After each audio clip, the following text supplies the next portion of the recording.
Coach, I know you've been really excited to see things move forward for Ree because you talked about the work that she's been putting in the gym and how good she's been shooting the ball. How nice was it to see all this kind of come to a head tonight and her have the night that she had?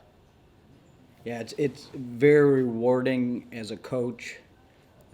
Probably for fans too, have gotten to know her here at Mississippi State. And while it was a fantastic game that she played, it's not that big of a surprise because of what she's been showing us in practice.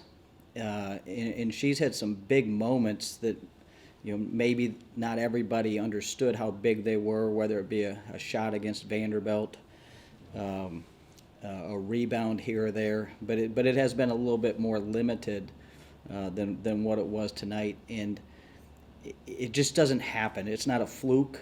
It's not one of those imaginary nights. Like this was done weeks and months ago with her work ethic. So yeah, I'm. It doesn't always work out this way, but I'm always internally rooting for that player, that kind of player, and it's these are special moments in a coaching career to be able to witness it and watch it, and the way it's supposed to be done, the way you're supposed to work, and then have her get the fruits of her labor. Another question I have: I saw Jessica Carter down there with the team tonight. I think that's the first time she's really been around in any kind of capacity from what we've been able to see this year. What's her status, and I guess what all is she able to do right now? Yeah, she's been working out with us. She's been doing individual workouts. She's enrolled in school. She's doing a fantastic job. Uh, right now, we have her on an. She's with the team, but we don't have her practicing with the team right now. She'll watch film with us and some of those things, but we have her working out with Bob Thornton, Coach Thornton, and then with Hannah and making sure her body's right, and her workouts are fantastic. I mean, she is really getting after it. She's in a full sweat every day. The dangerous thing is having her around that team and having her close to that bench. And I'm looking down that bench and I see her, and it'll be for next year. But man, do I want to put her in there right now. Andy, go ahead. Hey, Doug, congrats on the win. Just want to follow up on Jessica, like real quick to confirm. So the plan kind of is to have her return to you guys next season at this point. Yeah, she'll be eligible to play next season. And you talked a lot about how there's always distractions, and obviously you guys had a pretty big one this week. How proud are you of your guys that they kind of avoided paying too much attention to the distraction and came out with a great performance tonight?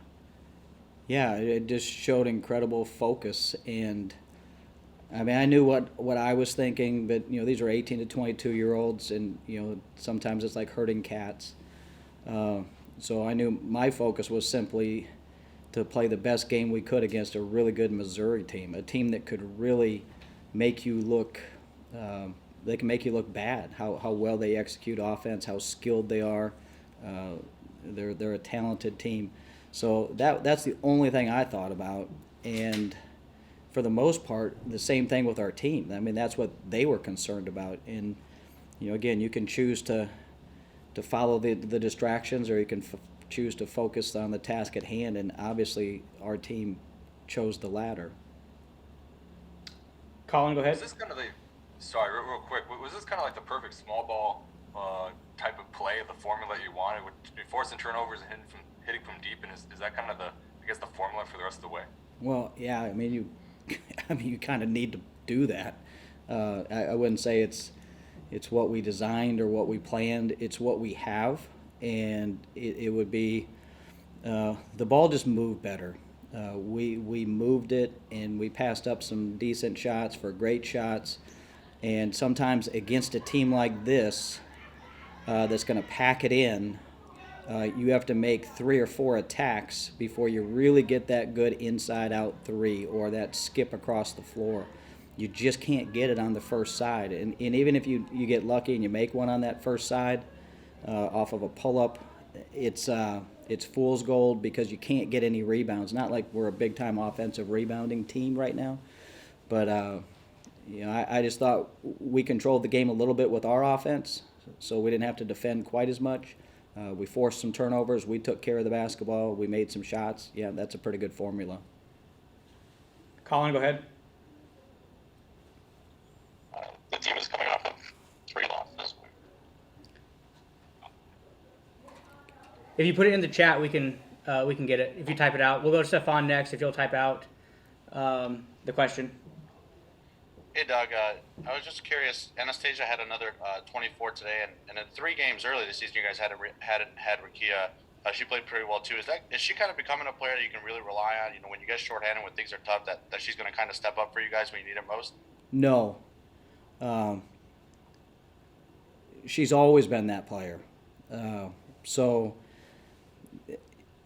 I mean, I'm not trying to be sarcastic or anything, but more like she's always been that player, and so it just the team looked a little bit different tonight. It might look a little bit different on Sunday.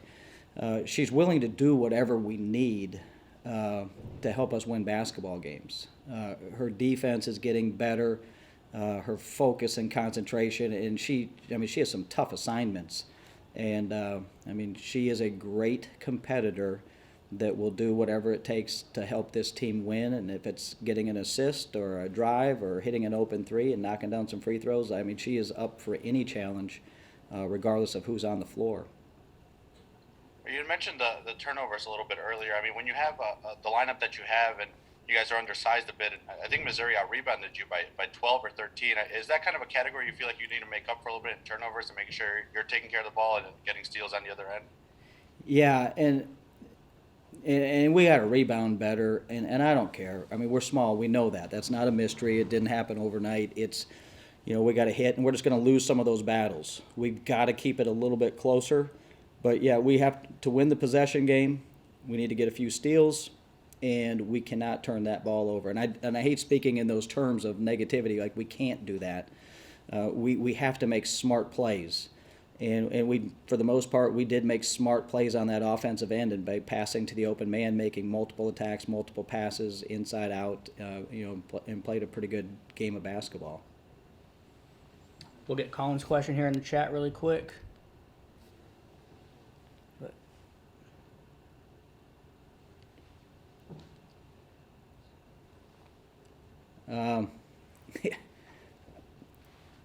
I guess I didn't realize we lost 3 games. Thanks, Colin. So coming off 3 losses, kind of how did I feel about getting a win? Like any other coach would be happy. It's about how we're playing. It really is. Now, trust me, we want to win every single game, and that Georgia loss was a heartbreaker, but we played pretty darn good basketball in that second half. We're not counting that as a moral victory or anything, but it did kind of show how we can compete, how we can play with some really good teams. So it was really about trying to reach this standard of play. And in some ways, it's way better when you focus on that rather than all the wins and all the losses, because with a win you start feeling that you can really coach, or that you can really play, and that you can do this. If you lose, you think you're terrible and there's something wrong. But when we focus on our standard of play, how we want to play this game, it's a little bit easier to take a loss or take one of these wins, and then hopefully build and grow a team throughout the course of a year.